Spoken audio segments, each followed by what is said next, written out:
Ya, shalom saudara-saudaraku yang paling dikasihi, paling dicintai, paling disayangi oleh Tuhan Yesus. Ya, kita beribadah lagi, kita memandang Yesus, kita makan roti hidup, roti Yesus. Ya, hanya Yesus yang kita pandang, dia indah dari segala sisi, depan, belakang, kiri, kanan, luar, dalam. Waktu dia kuat, dia tidak sombong. Waktu dia lembut, dia tidak lemah. Yesus sekuat baja, selembut beludru. Ya, Raja segala raja, Tuhan segala Tuhan, sekaligus hamba yang melayani kita. Dan dia adalah gembala yang agung, gembala yang baik, sekaligus anak domba yang disembelih buat kita. Dia yang mensuplai, yang menyediakan, yang provide semua yang kita perlukan, segala aspek kehidupan kita. Sekaligus roti hidup bagi kita. Ya, apa yang kita dengarkan bukan metode-metode atau step-step, langkah-langkah apa yang harus saya lakukan, apa yang saya harus lakukan, bukan saudara ya. Tetapi apa yang kita dengar adalah roti hidup, nafas hidup. Ya, ketika saudara aminkan itu mengalir dari hati saudara ke jiwa, ke tubuh. Ya, kita menerima shalom yang jamak tuh ya, roh, jiwa, tubuh semuanya sempurna, terpelihara. Percaya saudara, karena Yesus sudah bayar. Saudara yang di rekaman YouTube, saudara boleh like, subscribe, dan share. Ya, semua boleh share menjadi bagian dari gereja ciptaan baru ini untuk mengabarkan Injil, kabar baik. Saudara, apa yang kita mau dengar malam ini, hari ini ya, bahwa itu tentang pewahyuan yang hari ini ya, pewahyuan yang Tuhan berikan juga kepada gembala ya. Di akhir zaman, Rhema Word jadinya ya, tentang akhir zaman. Pastor tadi sampaikan ya, kan dia beberapa minggu nggak firman, nggak khotbah ya, dan Tuhan menyampaikan hal ini. Jadi saudara siapkan hatinya ya, bahwa di akhir zaman ini kita itu mau dipulihkan benar-benar luar biasa ya, seperti Benjamin Generation tuh ya, menerima 5 kali ganda dari Yusuf ya, yang ada gambaran Yesus. Saudara, walaupun dalam keadaan dunia yang tidak menentu sehari ini ya, Indonesia juga mulai berasa kan ya, saudara mulai berasa beli gas mahal gitu ya, beli bensin naik katanya gitu kan, dan makanan-makanan semua mulai naik. Jadi ada inflasi ya, harga-harga naik, jadi uang kan nilainya kurang. Saudara, kita tapi masih bersyukur sih ya. Coba bayangkan, masih perang di Rusia, Ukraina ya, katanya Iran sama Irak mulai dirudal tuh. Iran ya sama Irak ya, mungkin ya begitu ya. Yaman menyerang Arab Saudi ya, Pakistan, India katanya salah rudal. Ya, hal-hal seperti itu. Ya, mungkin di negara bagian yang lain dari tempat kita tinggal itu lebih parah saudara ya. Nah, tapi apapun keadaannya, kita memiliki cara Tuhan untuk hidup dalam berkemenangan ya. Sama-sama katakan cara Tuhan untuk hidup dalam berkemenangan. Amin.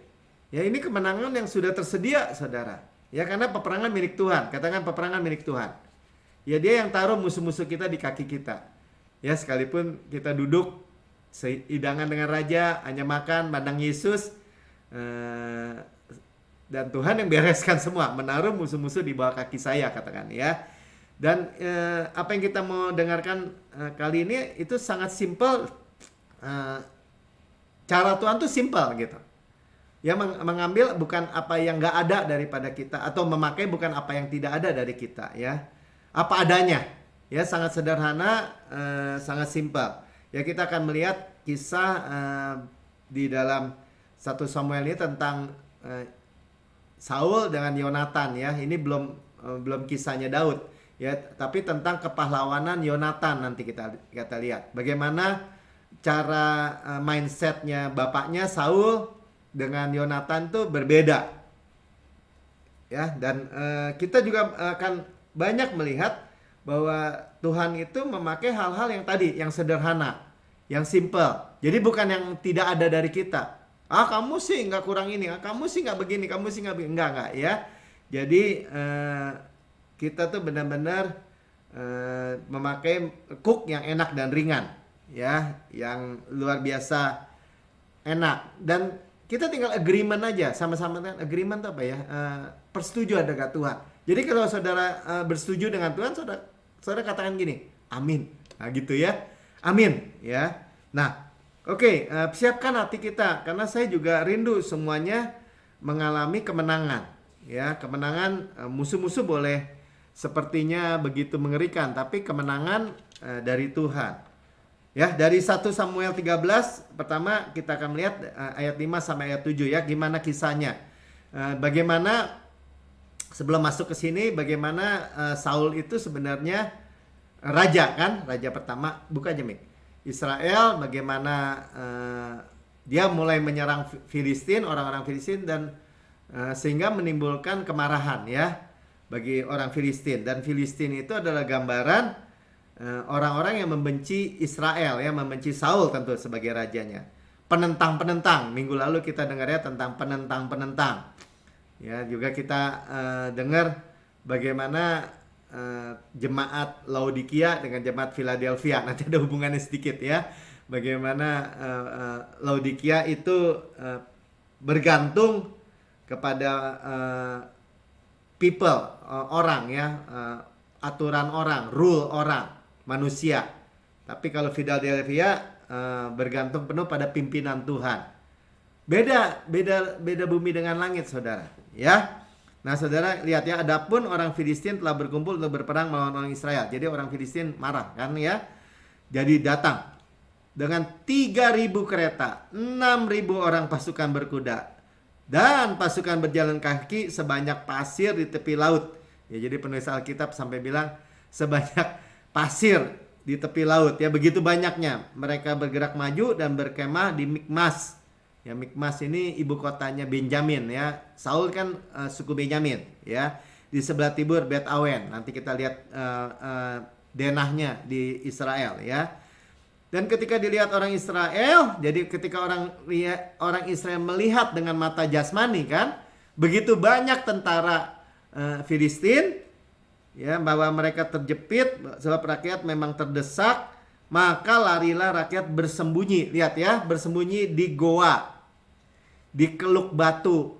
Artinya di keluk batu apa tuh? Di lembah gitu ya. Di bukit batu, di liang batu, dan di perigi. Perigi apa? Sumur. Ya, di lobang-lobang. Itu keadaan ya waktu sukar, saudara. Ya, waktu sukar. Dan mereka itu semua gemetar, ketakutan, sembunyi. Ya, mungkin dalam keadaan hari-hari ini yang tadi saya bilang ya, ada kegentaran. Ya, bayangin 3.000 nanti mereka udah tercerai-berai. Yang ikut Saul tinggal berapa? Tinggal 600. Harus hadapin 3.000 tadi kereta, 6.000 pasukan berkuda ya, dan pasukan berjalan kaki yang gak kehitung kayak pasir katanya ya.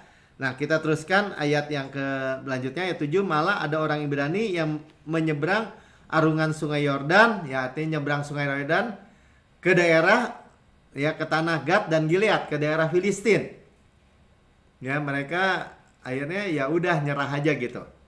Sedang Saul masih di Gilgal dan seluruh rakyat mengikutinya dengan gemetar. Jadi yang ikut Saul raja aja udah gemetar. Nah, ini kita lagi bicara tentang apa? Rest kan? Jangan gelisah dan gentar hatimu. Nah, ini gemetar. Semuanya dalam keadaan sebaliknya yang kita hari ini sedang belajar. Ya, dan Saul itu sebenarnya Samuel janji ya nanti datang, tapi Samuel terlambat. Dan Saul itu akhirnya karena raja mempersembahkan korban jadi salah di hadapan Tuhan. Ya, dan ini bicara apa? Ketakutan, kepepet waktu, saudara. Sering dalam kehidupan kita, kita kadang-kadang mau cepat kan? Misalnya udah penagih hutang udah datang gitu ya, atau udah diteleponin sama bank misalnya, atau apa? Ini orang yang punya utang bisnis misalnya ya. Udah diancam-ancam misalnya. Nah, itu kan biasanya mau cepat kan? Tuhan mana Tuhan? Kok belum kelihatan? Bagaimana ya? Nggak mau tunggu. nggak mau wait upon the Lord misalnya. Nah kemudian raja atau Saul ini bertindak di luar kapasitasnya. Ya dia nggak boleh kan. Kalau dulu ada imam, ada raja kan. Nah kalau sekarang kita imamat rajani, nggak masalah. Ya memang sebenarnya itu yang Tuhan mau. Orang Israel itu statusnya imam dan raja. Imam itu semua perkataannya, semua kontroversi settle, selesai. Ya perkataan imam itu kalau orang kusta datang, dia bilang gini, sembuh kamu, sembuh gitu ya. Oh masih kusta. Perkataan menurut perkataan imam dan saudara imam. Kalau raja itu perkataannya titah raja berkuasa. Jadi kalau bilang gini, bangku siniin. Bukannya rajanya ambil tuh bangku, bangkunya akan datang kepada raja. Kenapa? Karena ada pelayan-pelayan raja. Amin, saudara paham ya? Jadi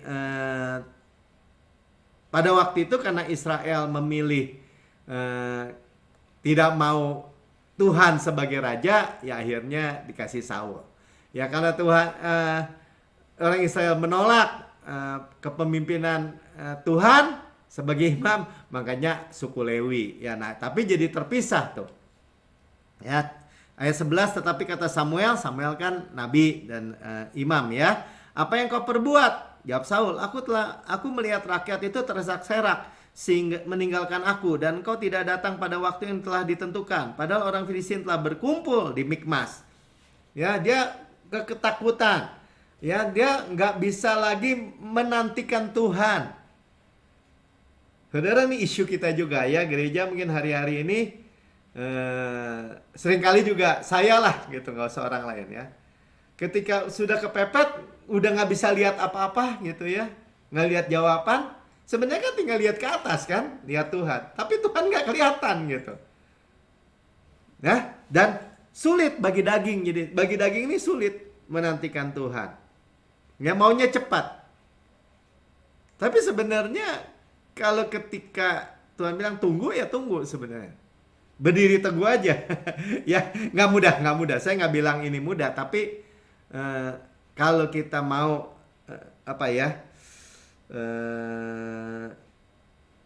teguh aja. Jadi gini, kan ada kesabaran, ada ketekunan, teguh berdiri. Ya tadi kesaksian juga bilang apa kan? Bahwa dia udah 33 tahun, mau anak yang kedua lagi. Terus dalam kondisi yang diagnosa dokter kurang begitu baik. Ya, dan dia tunggu lagi 18,5 tahun dan dia melahirkan anak sekitar umur 41-42 kan jadinya.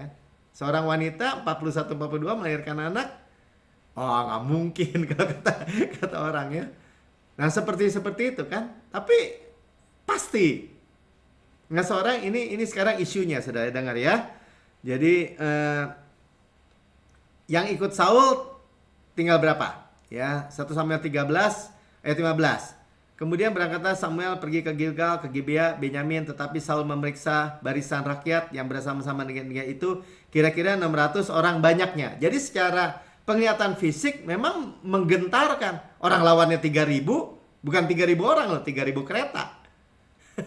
Saudara, kalau kereta kuda itu main lindes saja kan orang mah. Ya. Dan ada 6.000 kuda juga main tabrak aja kan. Pasukan kavaleri itu kalau perang zaman dulu kan. Dan belum lagi rakyat Filistinnya itu seperti pasir di tepi pantai dikatakan. Belum lagi nanti saudara kita akan dengar mereka nggak punya besi, nggak punya pedang. Orang Filistin memiliki teknologi bisa menempa mata pedang, mata tombak dengan besi. Orang Israel tembaga. Ya tembaga lawan besi secara dunia ya pasti kalah. Ya. Nah, tadi 600 ikut Saul. Nah, ada buat pembanding aja saudara ya. Daud juga yang mengikut Daud, yang menjadi pahlawan-pahlawan Daud yang adalah gambaran Yesus juga 600.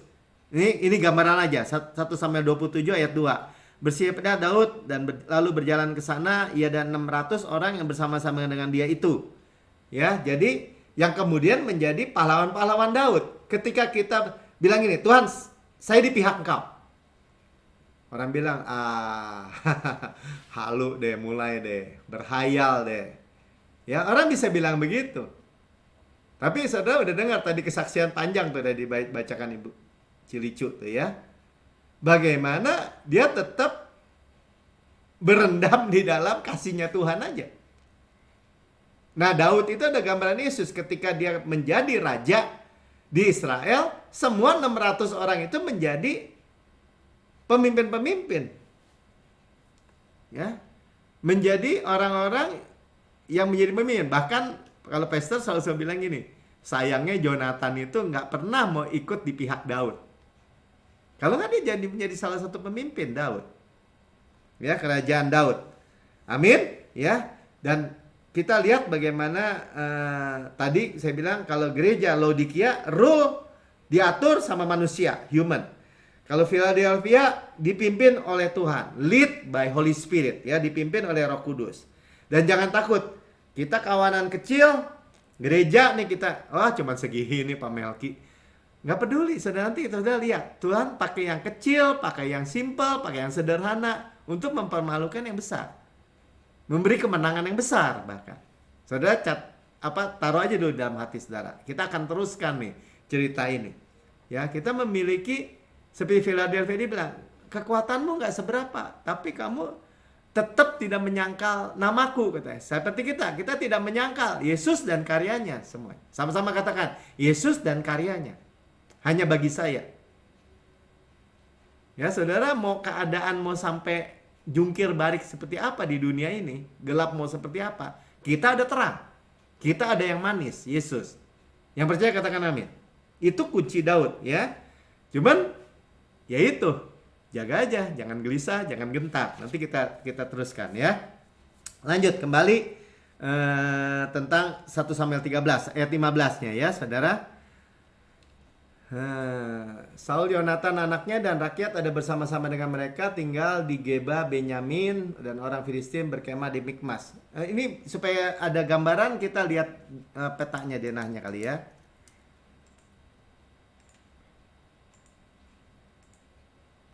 Nah, saudara, itu nah ini suku-suku 12 suku Israel di Israel, ya, dan Benyamin tuh yang hijau tuh yang di tengah tuh. Nah, di zoom ya.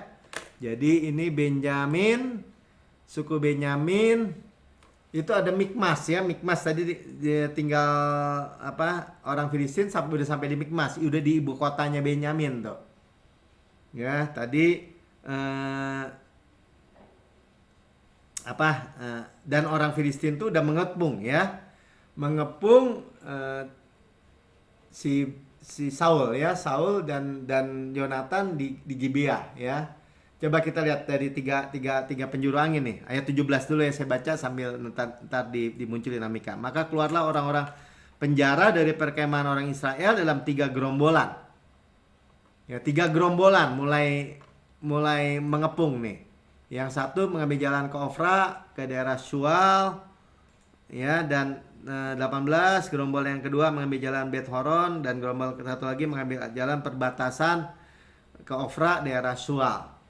Oke, kita lihat aja tadi denahnya. Intinya saya cuma mau bilang ini benar-benar terkepung, ya. Jadi situasi sulit dan dikepung, ya. Tuh dari Bet Horon, mana panahnya, dari Ofra, ya, Zeboim, semuanya menyerang ke arah yang rakyat udah menyebar, ya, udah ketakutan, udah sembunyi di gunung, di lubang-lubang, ya, di gua-gua. Nah, sementara Saul dengan Yonatan tinggal sama 600 orang aja kurang lebih. Ya. Nah, sekarang bagaimana kemenangan jenis dari Tuhan?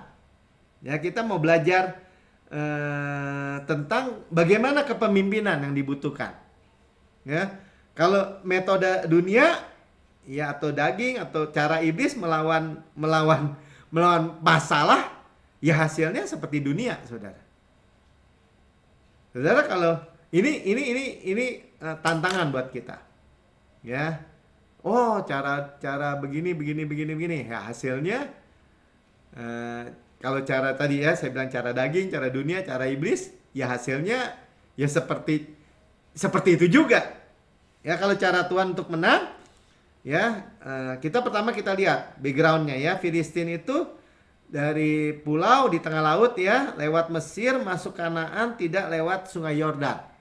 Ya, jadi menelusuri pantai. Nah, tapi gambaran rute orang Israel dari Mesir lewat mana? Coba tadi gambarnya keluarin ya.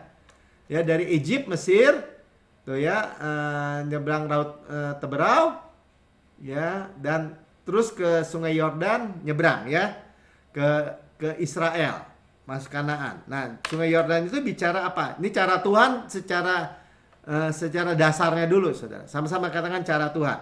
Ya, God's way, ya jalan Tuhan. Ya, lewat Sungai Yordan itu lewat kematian Yesus. Ya, kita disalib bersama Yesus. Manusia lama kita sudah dikubur tuh di Laut Teberau. Ya, manusia lama kita semua dikubur. Ya, kita bangkit manusia baru di seberang. Mesir mana? Tenggelam semua. Ya, rajanya semua. Jadi kita masuk namanya di tanah kebangkitan. Ya, resurrection ground. Tanah kemenangan. Ya, tempat penantian Tuhan. Ya, Kanaan. Amin.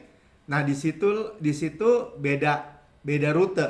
Pastor sampaikan tadi kalau Filistin masuk Kanaan nggak lewat tadi ya, nggak lewat kematian Yesus.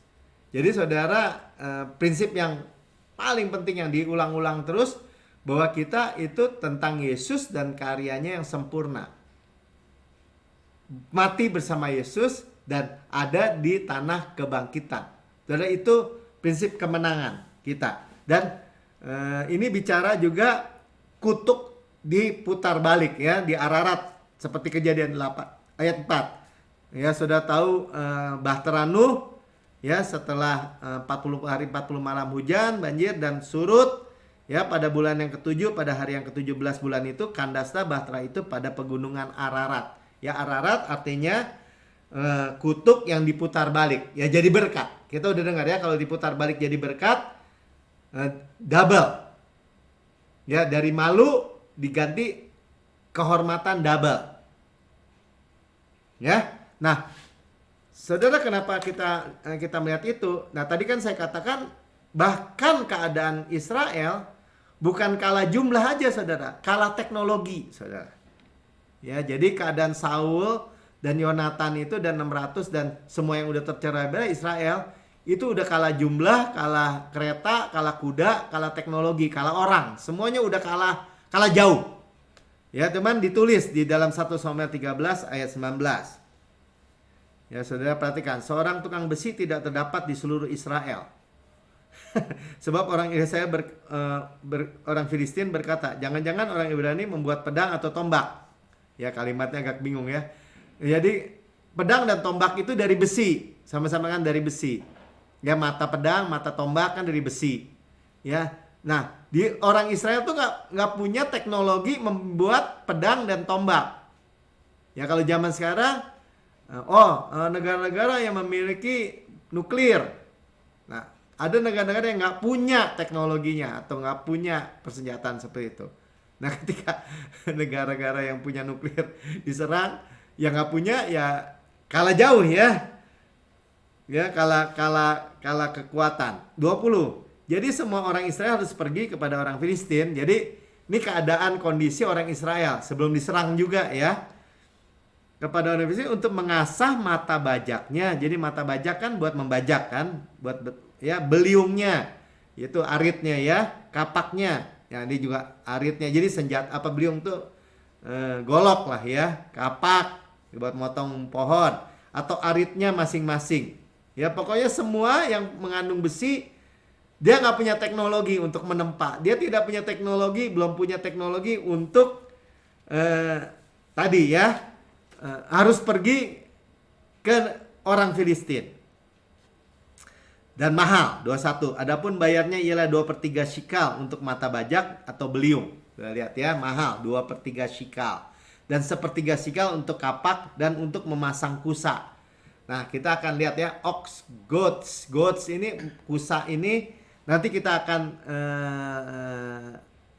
lihat ya bagaimana Tuhan memakai alat kusa ini, sederhana ini untuk kemenangan ya orang Israel. Ya jadi pertama kita udah lihat tadi alat-alat pertanian, mata bajak ya, golok, semua buat potong, buat kampak, semuanya harus dibawa ke Filistin. Ya, orang Israel nggak bisa. Orang Israel baru teknologinya sampai tembaga. Padahal besi harus menajamkan besi katanya firman Tuhan ya. Nah, jadi cara dunia itu mahal, saudara. Saudara udah solusinya hasilnya akan seperti dunia, yang pertama dan kedua mahal, saudara. Jadi kalau bergantung pada dua, dunia kalau mau dibilang ini, oh harus bayar harga mahal. Ya, jadi kemenangan hidup untuk kita tidak ditemukan dari dunia, saudara. Kita ngomong belak-belakan dulu. Saudara, ini bukan dunia ini bukan berarti apa ya? Oh, kita menikmati keindahan dunia, kita jalan-jalan ke luar negeri, bukan. Bukan yang nggak boleh yang kayak gitu, bukan ya. Tapi cara-cara dunia. Kita udah belajar banyak tuh tentang rest dan stres misalnya. Tentang damai sejahtera dan khawatir, gelisah. Ya, kita udah belajar banyak. Saudara tahu ya. Dan kita tambahkan lagi, cara Tuhan itu ada fingerprint apa tuh ya, ada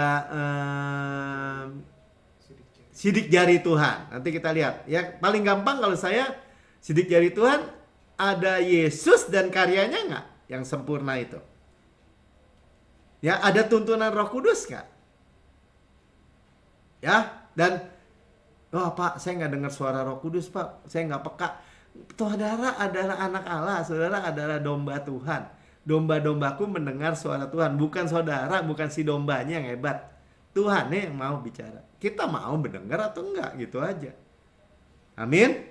Ya, kita lihat ini contoh Samgar ya. Samgar ini salah satu hakim di Hakim-Hakim ya. Hakim-Hakim 3 ayat 31.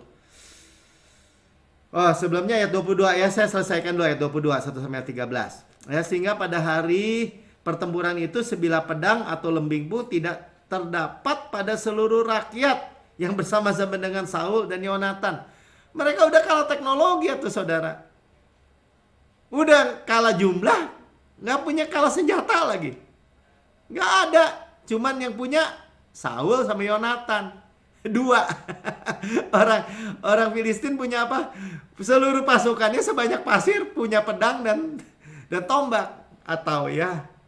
Dan belum lagi yang naik kereta kuda, yang naik kuda 3.000, 6.000 tadi kita udah dengar.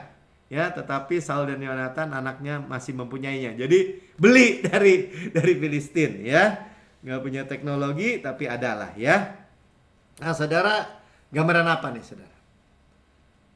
Kondisinya sama kan seperti misalnya Daud menghadapi Filistin Goliat.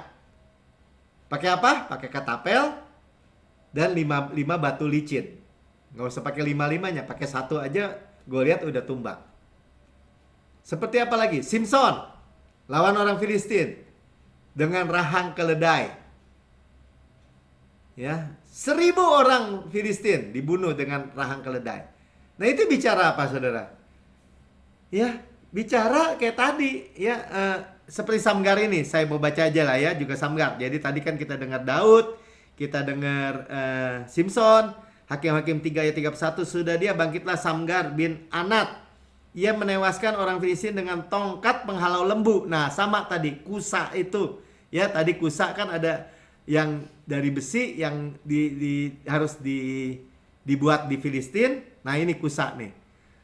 Nah, mungkin yang pernah naik gajah, pernah lihat nggak? Kalau yang apa pawangnya itu kan suka ketok-ketoknya kepala gajah untuk diarahkan untuk supaya jalan, untuk itu ada kayak begitulah. Ini bagus banget memang ya, mungkin ada ukirannya. Nah, seperti itu ya. Jadi ini mungkin orang Thailand, orang apa ya, gajah tuh di India kusa namanya. Dan juga di Israel alat seperti ini dari besi untuk menghalau dikatakan ox goats ya, ox goat itu kusa. Kenapa bahasa Indonesia kusa? Saya juga nggak tahu, ya baru dengar juga. Nah, tapi dengan pala lembu 600 orang banyaknya. Ya, ox goats tuh tadi, 600 orang banyaknya. Demikian yang menyelamatkan orang Israel. Poinnya gini, poinnya saudara. Mau pakai tongkat ox goats itu ya, cuman dia punya Tuhan gitu. Jadi Tuhan yang memberi kemenangan dengan alat yang sederhana. Yang serba kurang, saudara. Ya, Simpson tadi contohnya ya, Daud. Ya, nah, kita baca di Perjanjian Baru 1 Yohanes 2 ayat 15. Janganlah kamu mengasihi dunia, firman Tuhan katakan, apa yang ada di dalamnya. Jadi cara dunia jangan menjadi bagian dari hidup kita. Jika orang mengasihi dunia, nah ini dalam konteks itu ya, maka kasih Bapa akan Bapa tidak ada dalam orang itu. Ya, jadi hati kita bukan cara dunia. Kasih Bapa tidak ada dalam orang itu bicara apa? Nah, itu ada nggak sidik jari Tuhan? Ya, padahal dunia church atau kita gereja itu namanya kan eklesia, di called out, dikeluarkan. Ini bicara juga, saudara, saya bilang gini, kita ini dikuduskan gitu. Dikuduskan dari apa, Pak? Ya dikuduskan dari kemiskinan, dari penyakit. Artinya apa? Dipisahkan gitu. Kita ada di dunia, in the world, tapi kita bukan of the world, bukan dari dunia. Nah, itu jadi klop, saudara, ya. Jadi saudara juga nggak perlu khawatir, takut. Ya, waktu yang Jumat kemarin kita dengar, kita harus taat nggak? Ya, ketaatan Kristus. Nah, ketaatan Kristus apa? Ya, kita menaklukkan diri kita pada ketaatan Kristus. Kristus sudah taat. Nah, kita tinggal ikut aja kan, terima. Pergi Mel ke Tangkuban Perahu, misalnya kata Roh Kudus. Ngapain Tuhan? Ya udah pergi aja. Pergi ke situ, di situ dapat berkatnya misalnya. Bukannya dalam konteks suruh betapa ya ke Gunung Tangkuban, bukan ya. Artinya suruh pergi. Jadi ketaatan kita itu bukannya sesuatu yang wah, kamu mau selamat ya, mau dapat uang ya. Pergi tuh ke Gunung Himalaya tuh. Pokoknya setengah mati lah, urus jalannya juga harus merangkak. Bukan begitu, saudara. Ya, tapi saudara paham ya. Nah, jadi gereja itu jangan mencoba pakai cara dunia, karena akan berakhir seperti dunia, tadi saya sudah sampaikan. Ya, tapi dengan cara Tuhan, dengan God's way, ya, metode Tuhan, ya. Bukan metode lah Tuhan ya. Cara Tuhan ya sudah selesai itu tadi. Bergerak, berjalan dari penebusan. Ya. Minta tuntunan Roh Kudus. Nah, gampangnya gitu. Kita udah belajar ya. Ada apa, Pak, tuntunan Roh Kudus? Ya, ada damai sejahtera. Damai sejahteranya meningkat gitu ya. Nggak kehilangan damai sejahtera. Setelah kita juga belajar kan tentang damai sejahtera terus kita nih. Bukan, wah ada damai sejahtera dari nggak ada jadi ada. Bukan, kita damai sejahtera terus. Tapi ketika kita ditawarkan suatu bisnis atau suatu usaha atau suatu join dengan orang, kok gue nggak damai sejahtera ya? Tunggu Pak, saya doa dulu atau pulang dulu, kasih waktu. Tapi kok damai sejahteranya makin berkurang ya? Misalnya gitu. Nah, yang paling gampang sih orang yang jodoh ya, pacaran gitu. Wah kayaknya pertama, wah seneng nih, cocok nih, tampak luarnya. Ketika dijalanin, kok damai sejahteranya makin hilang ya? Kok berantem terus ya misalnya? Bukan soal salahnya dia, bukan mungkin, tapi terjadi yang seperti itu. Nah, itu kan menjadi tanda bahwa Roh Kudus berkata tidak misalnya. Atau sebaliknya, damai sejahtera makin meningkat. Nah, kita udah belajar tentang itu tentang menjalani hidup berserah ya. Tapi oke, kita teruskan. Ya, makanya Rasul Paulus katakan di dalam Galatia 6 ayat 14, tetapi aku sekali-kali tidak mau bermegah selain dalam salib Tuhan kita Yesus Kristus. Ya, Paulus di ayat yang lain berkata, aku nggak mau tahu hal yang lain selain Yesus dan Him crucified, dan salib Kristus, sama ya. Sebab olehnya dunia telah disalibkan bagiku dan aku bagi dunia. Ya, udah dikeluarkan dari dunia tadi. Ya, jadi ada fingerprint Tuhan, apa? Ada tuntunan Tuhan. Sehingga orang bilang gini, kok bisa ya? Ya, kok bisa? Kan lu nggak terlalu pinter, kok lu bisa cum laude misalnya? nggak tahu gitu kan. Atau kok bisa berhasil, kok bisa makmur ya. Ya kita lihat kayak tadi kan, baik Simpson, baik Daud, baik Musa cuma pakai tongkat. Ya. Nah, cara dunia juga bicara apa? 1 Yohanes 2 ayat 16. Sebab semua yang ada dalam dunia, yaitu keinginan daging dan keinginan mata serta keangkuhan hidup. Ya bahasa Inggrisnya lebih jelas ya, lust. Ya, lust of flesh, lust of eyes, dan keangkuhan hidup. Nah ini Filistin semua nih. Ya bukan dari Bapak, melainkan dari dunia. Tapi kita apa? Menghadapinya. Ya kasih Bapak. Ya kalau kita lihat ayat atasnya, kasih bukan kasih Bapak, bukan kita mengasihi Bapak, tapi the love of God gitu, kasihnya Bapak. Ya. Dan itu membawa kita itu di dunia dipisahkan bukan sejajar, saudara, diangkat tinggi, saudara. Sama-sama katakan diangkat tinggi. Yang percaya katakan amin. Ya, 1 Petrus 5 ayat 6.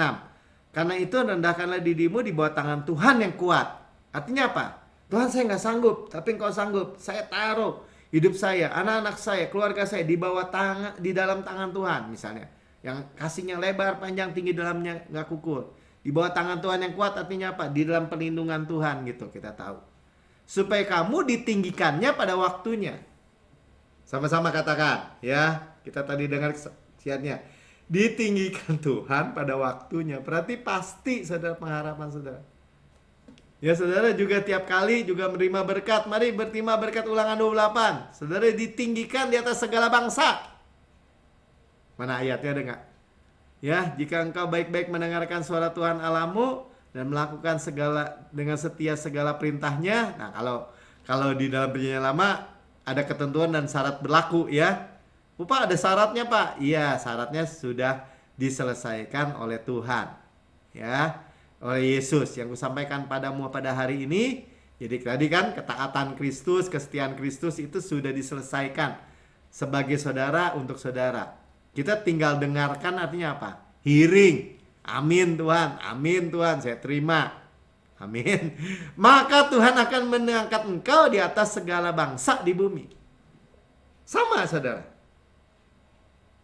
Ya, ditinggikan di atas Filistin orang Israel tuh. Ya tapi nggak pakai tapi. Tangan Tuhan yang berperang, tangan Tuhan yang memberi kemenangan.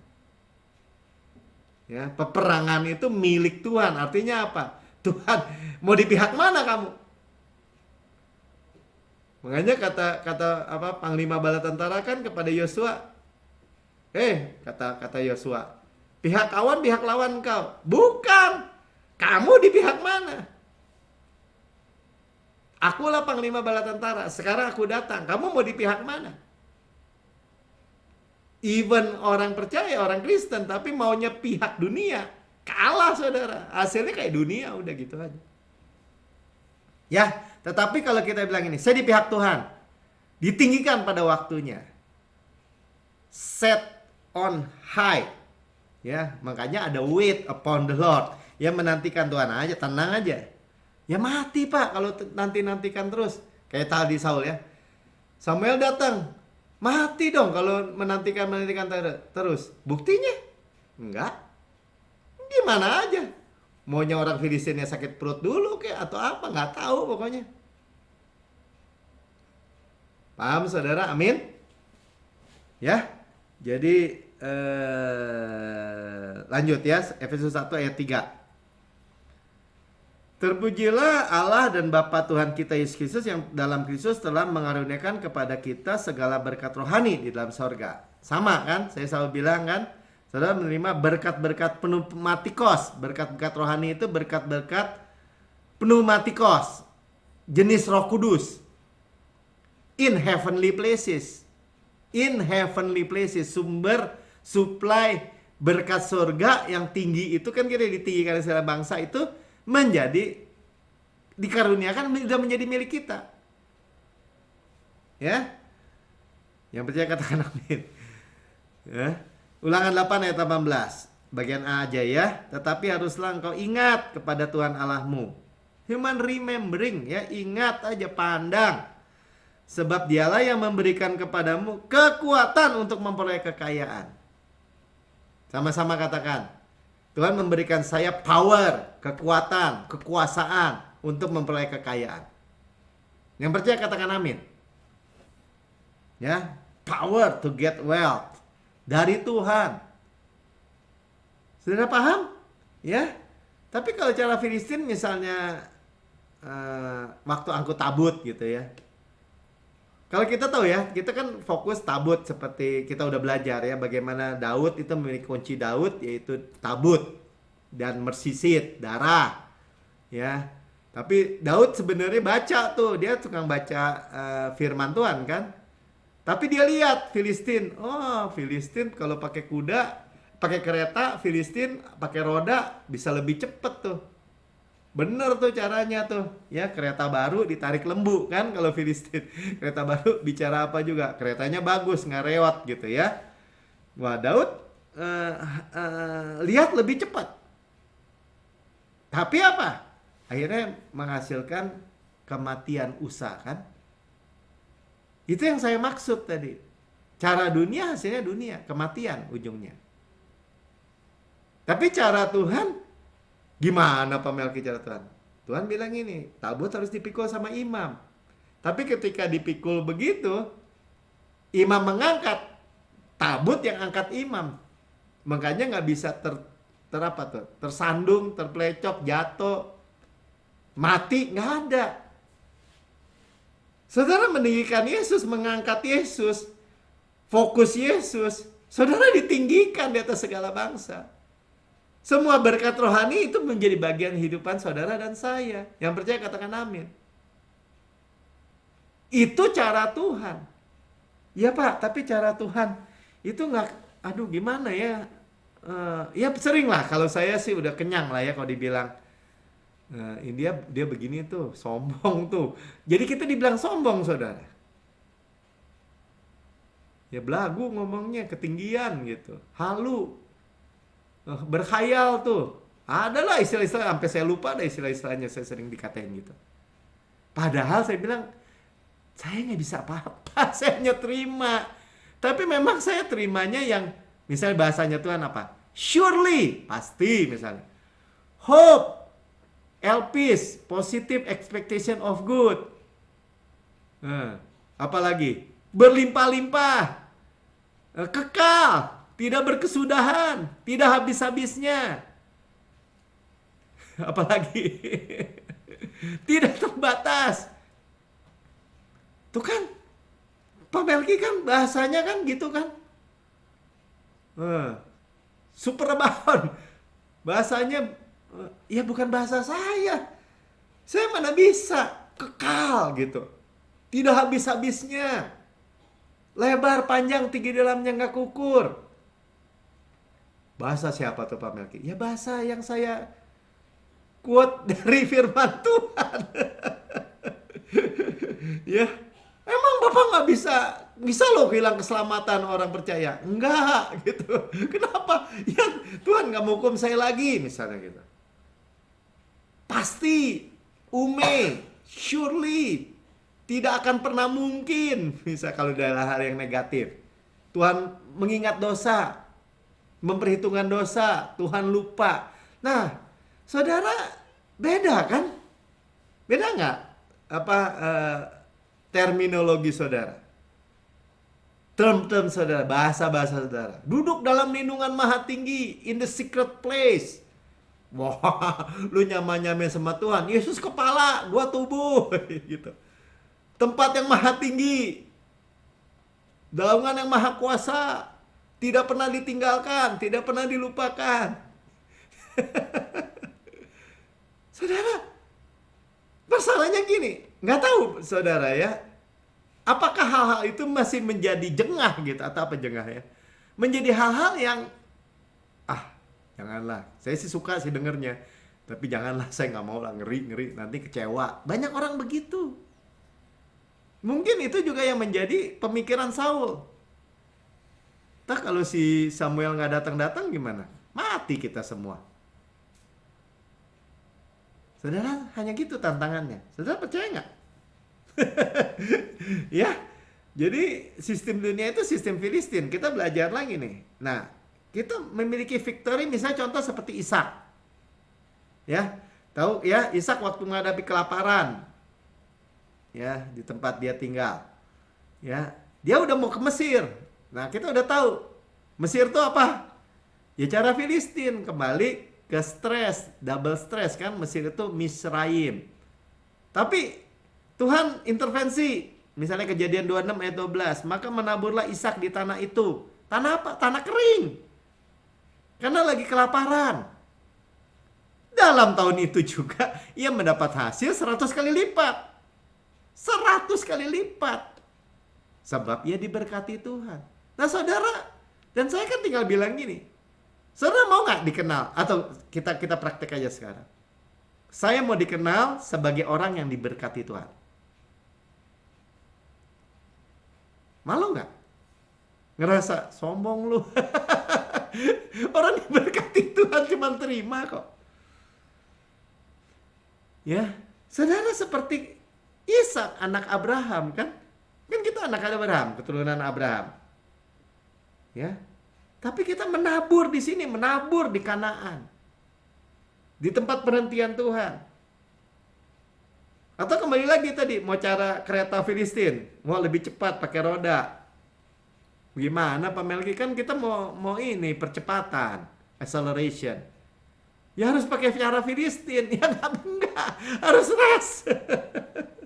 Ya ada Yesus. Ya kita angkat, kita diangkat. Makanya dikatakan tuh orang Israel sebenarnya bukan hanya jalan tuh, terbang tuh sebenarnya. Makanya diangkat sama sayap burung Raja Wali. Ada ayatnya saudara, waktu berjalan. Makanya kereta Mesir itu di waktu nyebrang Laut Teberau kan pada sangkut rodanya. Karena berat kan. Kalau orang Israel kenapa enggak? Kan mereka juga punya kereta. Iya diangkat sama Tuhan gitu. Ngambang gitu. Dapat apa lumba-lumba yang kan apa tembok itu tuh kan air kan, Laut Teberau terbelah dua, lumba-lumba tinggal ambil. Oh Pak Melki nambah-nambahin? Enggak, kan ada kemahnya nanti, kemahnya Musa pakai kulit lumba-lumba. Dari mana? Ya dari situ. Ya, jadi dia mau memakmurkan saya, katakan. Ya itu cara Tuhan, mau memakmurkan saya. Dia mau memberikan saya kekuatan untuk memberi kekayaan. Ya, jadi bukan kejar uang saudara, kejar sukacita, kekuatan Tuhan seperti ini. Ya, karena apa tadi? Samgar juga pakai apa? Pakai tongkat tadi, kusa kan? Ada cara Filistin pakai apa? Pakai pedang dan tombak, pakai besi. Tadi pakai Samgar pakai apa? Pakai kusa. Nggak nyambung ya. Terusin nih tentang kusa ini nih. Ya ada beberapa ayat ya. Pekotbah 12 ayat 11. Kata-kata orang berhikmat seperti kusa. Nah ada muncul lagi tuh ya. Oxgood tadi. Mana kusa? Kasih lihat lagi.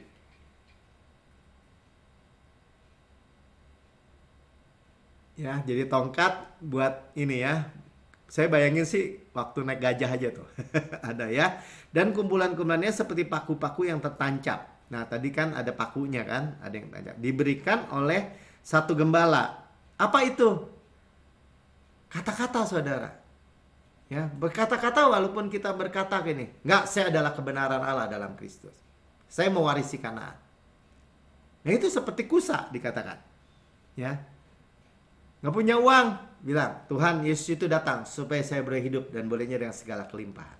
Itu tujuan Yesus buat hidup saya. Dan saya terima. Seperti kusa. Ya, 1 Raja-Raja 1 ayat 6. Ya, ini juga kepada anak-anak. Ya dikatakannya sebab hidupnya Adonia, anaknya Daud ya, ayahnya belum pernah menegur dia dengan ucapan, "Mengapa engkau berbuat begitu?" Ya. Jadi ini cerita apa juga? Kita pikir, kata-kata kita udah nggak bakal didengar sama anak-anak. Sampaikan saudara. Tetap sampaikan. Ya. Nah itu Oxgood itu ternyata kata-kata. Ya karena kusa itu bahasa Ibraninya tuh lamet. Lamet itu to teach. To teach. Saudara dengar kata-kata hari ini. Saudara aminkan. Saya sampaikan aja. Ya, kepada semua orang saya tetap sampaikan. Enggak. Ya, bilur Yesus telah menyembuhkan saya misalnya gitu. Bapak buknya sakit. penyakit saya sudah ditanggung, dipikul oleh Yesus. Saya kayak Cilina tadi tanyain ya, kita juga akan berdoa untuk anaknya. Ya, Winnie saya kenal anak bungsunya. Ya, kalau dokter bilang begini-begini, enggak, Tuhan itu yang membuka kandungannya, Tuhan itu yang membuat dia melahirkan. Hidup. Tuhan itu memberi hidup. Anak keturunan ilahi. Ya kita perkatakan, saudara. Ya tapi memangnya kalau Bapak lebih hebat dari dokter, itu dokter spesialis, bodoh amat. Kita punya dokter di atas segala dokter. Nah, jadi lakukan cara-cara Tuhan. Ya kita udah tahu. Ya kata-kata firman Tuhan apa? Menasihati, membangun, menghibur. Bukan kematian, saudara. Makanya sekali lagi ya, kita ini di dalam gereja kasih karunia selalu dibilang ini. Itu ngomongnya tuh yang enak-enak aja tuh. Seolah-olah yang kalau yang positif-positif atau yang baik-baik aja tuh seolah-olah kita sesat gitu. Padahal Tuhan katakan loh dalam firman.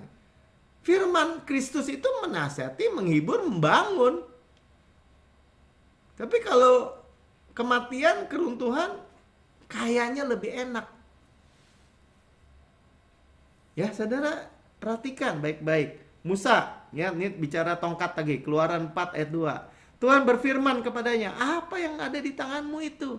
Musa juga mengeluh. Bukan mengeluh lah ya. Rakyat kan dibawa. Tuhan nggak main buka aja tuh laut Teberau kan. Ketika orang Israel jalan kan. Ketemu laut dulu. Artinya ketemu masalah kan. Kita udah belajar. Ya artinya gini. Ketika orang Israel keluar dari Mesir. Tuhan nggak gini. Nanti kan rutenya kan saya udah tahu. Nanti pasti ketemu laut kan. Saya bukain dulu. Jadi orang Israel pas nyampe jalannya udah ada. Enggak, saudara. Lihat masalah dulu mungkin. Dan Musa juga bilang, Tuhan gimana nih? Saya orang Israel semua berkeluh kesah. Saya mesti bagaimana? Mabok saya Tuhan. Orang Israel bilang apa? Musa nggak ada kuburan di Mesir, bawa ke sini. Di belakang itu orang Mesir udah ngejar tuh rajanya. Di kiri gunung, di kanan gurun, di depan laut. Masalah gede nggak? Nah waktu Musa juga berseru-seru sama Tuhan, Tuhan bilang, Musa, itu di tangan lu ada apa? Tongkat Tuhan. Jawab Musa, tongkat. Ya, rod. Jadi tongkat di tangan Tuhan, ya di tangan Musa ya tongkat Tuhan kan, disebut sampai tongkat Tuhan tuh. Diketok di laut Teberau terbuka. Kita memiliki nama Yesus, kita memiliki karya Yesus. Tuhan pakai simple thing tuh ternyata. Jadi bukan di luar kapasitas kita. Maksudnya nggak ada. Tongkat mana? Nggak ada tongkatnya. Ada. Ya tongkat di tangan Musa. Apa yang kita punya, bukan yang tidak kita punya. Jadi mengikuti Roh Kudus, kalau dibilang ini. Ikuti Roh Kudus, bukan sesuatu hal yang rumit gitu. Ya Bapak, peka dengan Roh Kudus. Saya mah enggak. Enggak begitu ceritanya saudara. Ya, apa yang ada dalam diri kita, dalam saudara. Supaya apa saudara sebenarnya? Sederhana mikirnya. Supaya hanya Tuhan yang dipermuliakan. Supaya kita di surga sadar gitu. Segala kemuliaan mahkota ini milikmu. Ya tapi kan Bapak yang dapat mahkota. Bu, ya saya dapat mahkota modalnya aja Yesus. Yang ngerjain Yesus. Di dalam saya.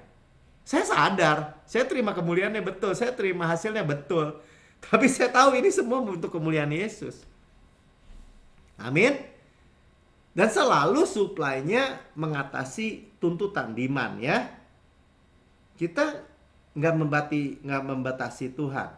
Coba ya, ini ada beberapa memang panjang sedikit ya, saudara sabar aja dikit ya. Dalam 2 Raja-Raja 4 ayat 1 sampai 2 belum 2 Raja-Raja ya. Sebelumnya apa nih? 1 Raja 17 ayat 12. Ya, janda di Sarfat nih. 2 Raja-Raja 4 dulu deh. 2 Raja 4 ayat 1 dan 2. Elisa ya. Waktu zaman Elisa ada istri pada nabi nih janda ya. Hambamu suamimuku sudah mati tuh. Tapi engkau tahu hambamu ini takut akan Tuhan. Tapi sekarang penagih utang sudah datang untuk mengambil kedua orang anakku menjadi budaknya. Filistin udah mau ambil jadi budak. Terus 2. Jawab Elisa kepadanya, apa yang kau perbuat bagimu? Beritahu kepadaku apa-apa yang kau punya di rumah. Apa yang kamu punya? Orang perempuan itu bilang ini, nggak punya apa-apa di rumah. Kecuali buli-buli, sebenarnya buli-buli kecil ini ya. Botol kecil berisi minyak. Dan saudara tahu, kan tadi saya bilang, ya tuntutannya itu, supply-nya itu lebih banyak. Kamu pinjam semua, ambil wadah-wadah. Suruh tetangga-tetangga yang ada ambil semua. Tuangin minyak nggak habis-habis. Sudah mulai paham cara Tuhan? Ya. 1 Raja 17 ayat 12 sama waktu zaman Elia, janda Sarfat. Ya, ketika masa kekeringan. Elia bilang datang ke perempuan itu, janda Sarfat, padahal bukan bukan orang Israel. Buka. Perempuan itu menjawab, demi Tuhan Allahmu yang hidup, sesungguhnya tidak ada roti padaku sedikit pun, kecuali, berarti masih ada. Tidak ada tapi ada, segenggam tepung dalam sepayan dan sedikit minyak dalam buli-buli. Kemudian dia bilang apa? Ya, dan sekarang aku mau mengumpulkan 2-3 potong kayu api, kemudian aku mau pulang dan mengolahnya bagiku, bagi anakku. Setelah kami makannya, kami akan mati. Nah, kemudian apa yang dikatakan oleh Nabi Elia? Ya buat roti kecil dulu bagiku, sepotong roti bundar. Ya, kemudian bawa bagiku. Nah, minyak nggak habis-habis, tepung di tempat nggak habis-habis selama kelaparan itu. Nah, saudara, bayangin nggak cara Tuhan yang kayak begini? Ya, sepotong kecil roti, Holy Communion. Ya, jus sedikit. Ya, apa hubungannya dengan kelaparan yang begitu panjang? Orang dia bilang tinggal sedikit. Ya, ini hal-hal yang merupakan kayaknya kebodohan bagi dunia memang. Seperti 1 Korintus 1 ayat 23-24. Tetapi kami memberitakan Kristus yang disalibkan. Saya memberitakan karya Yesus, saudara. Ya, untuk orang-orang Yahudi suatu batu sandungan. Untuk orang-orang bukan Yahudi, orang Yunani, ya, orang-orang yang menganggap dirinya pintar, suatu kebodohan. Bodoh itu. Halu. Bodohan. Ya, orang Yahudi tersandung. Ya, bukan Mesias, bukan kayak gitu. Tersandung. 24, tetapi untuk mereka yang dipanggil, kita, saudara dan saya, baik Yahudi maupun orang bukan Yahudi, Jews or non-Jews, Kristen atau jemaat, gereja, church, Kristus adalah kekuatan Allah dan hikmat Allah. Sama-sama katakan, Kristus adalah kekuatan saya dan hikmat Allah. Ya, kekuatan Allah bagi saya dan hikmat Allah buat saya. Saudara katakan, saudara, saya memiliki hikmat Kristus. Saya memiliki kekuatan Kristus untuk memperoleh kekayaan. Tapi caranya kita udah lihat. Bagi dunia itu adalah kebodohan. Ya, bagi dunia itu batu sandungan bagi orang Yahudi bahkan. Jadi apa yang kita punya di tanganmu atau di rumahmu tadi, ya, Tuhan berkati jadi berlimpah-limpah. Sederhana sekali. Wow, tapi saya mau habiskan lah ya. Ini bagaimana Yonatan akhirnya ya. Balik lagi ke 1-14 ya. Akhirnya tadi kita akan memiliki pembanding. Saul udah kecenderungannya melihat pakai mata jasmani cara dunia. Sementara anaknya Yonatan kan tinggal berdua tadi. Saul dengan anaknya Yonatan. Keadaannya udah rusuh, udah buruk. Ya. Nah, kemudian Saul keluar nih ya. Ketika mereka keduanya memperlihatkan diri kepada pasukan pengawal Filistin, berkata orang Filistin, lihat orang-orang Ibrani keluar dari lubang-lubang tempat mereka bersembunyi. 2 orang. Yonatan, anak raja, dan pembawa senjata. Terus, 12. Orang-orang dari pasukan pengawal itu berseru kepada Yonatan dan pembawa senjatanya. Makanya gereja itu bicara apa? 2-3 orang berkumpul dalam namaku. 2 ya. Kecil, sedikit. Udah gak masuk hitungan nih. 2. Naiklah kemari. Ya, orang Filistin di atas gunung. Naiklah kemari. Maka kami akan menghajar kamu. Nah, saudara, secara dunia apa? Yang atas ya menang, tinggal tambitin aja, tinggal tombakin, tinggal timpukin. Malah cuman berdua lagi. Nah, lalu kata Yonatan kepada pembawa senjatanya, lihat nih. Naiklah mengikuti aku. Yonatan di depan. sebab Tuhan telah menyerahkan mereka ke dalam tangan orang Israel. Nah itu kan sama.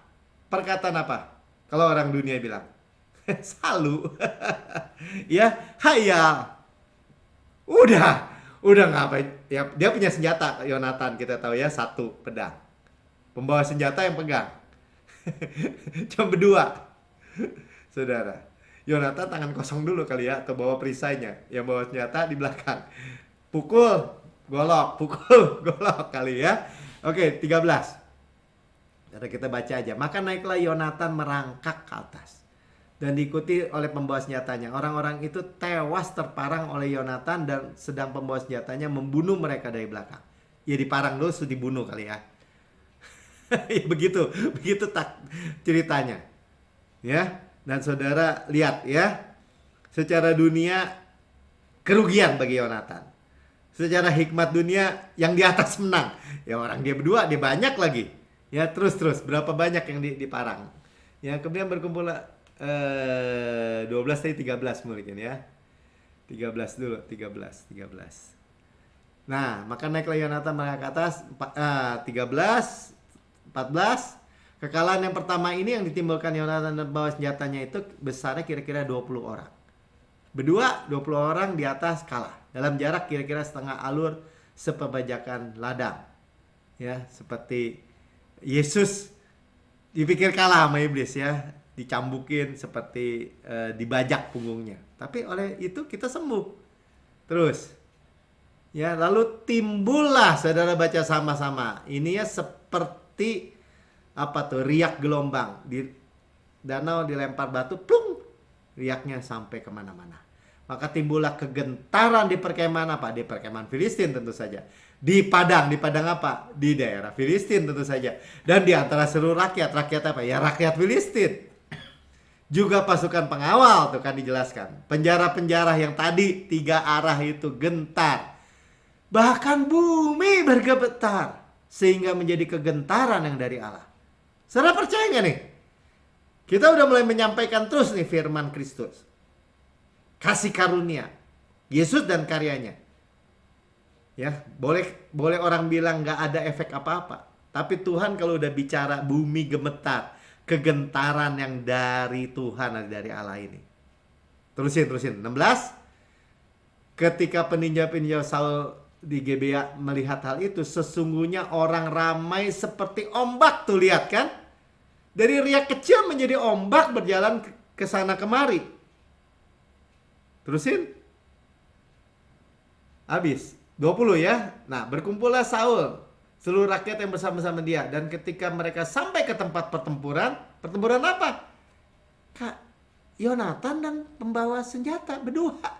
Tampaklah setiap orang apa? Orang Filistin menikam temannya dengan pedang. Suatu huru-hara yang besar. Sudah lihat nggak? Dari hal kecil sama sekali yang nggak berarti menurut musuh juga, terjadi huru-hara yang besar.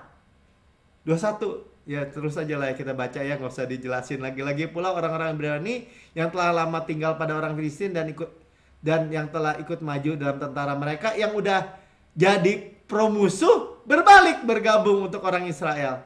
Ya bersama-sama Saul dan Yonatan. 22. Yang ngumpet, bahkan ketika orang Israel yang telah bersembunyi di pegunungan Efraim mendengar bahwa orang Filistin telah lari, orang-orang itu pun bergabung dengan mereka dalam pertempuran. 23. Haleluya. Sudah sama-sama katakan haleluya. Demikianlah Tuhan menyelamatkan orang Israel hari itu. Pertempuran itu meluas sampai lewat Bet Awen. Siapa yang menyelamatkan? Saudara dan saya? Tuhan. Yang percaya katakan amin.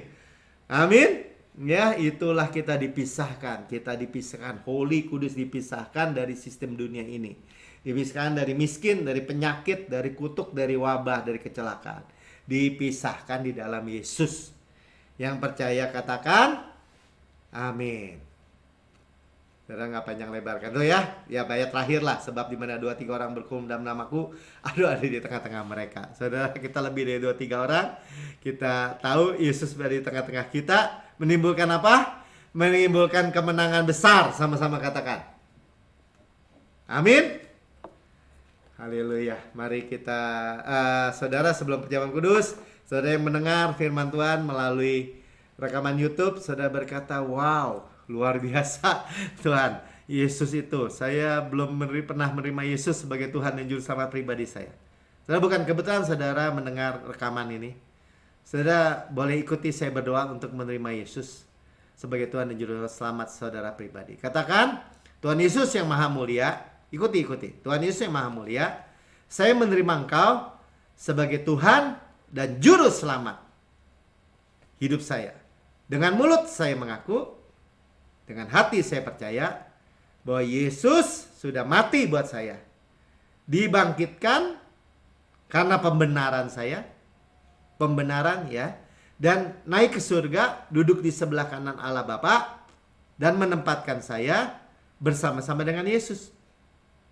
Saya anak yang dikasihi. Surga, kerajaan surga adalah milik saya.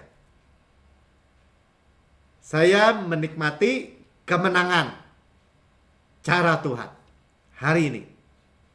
Terima kasih Tuhan Yesus. Dalam nama Tuhan Yesus. Amin. Saudara diselamatkan, saudara ikut beribadah terus ya. Mari saudara bersama-sama kita persiapkan perjamuan kudus.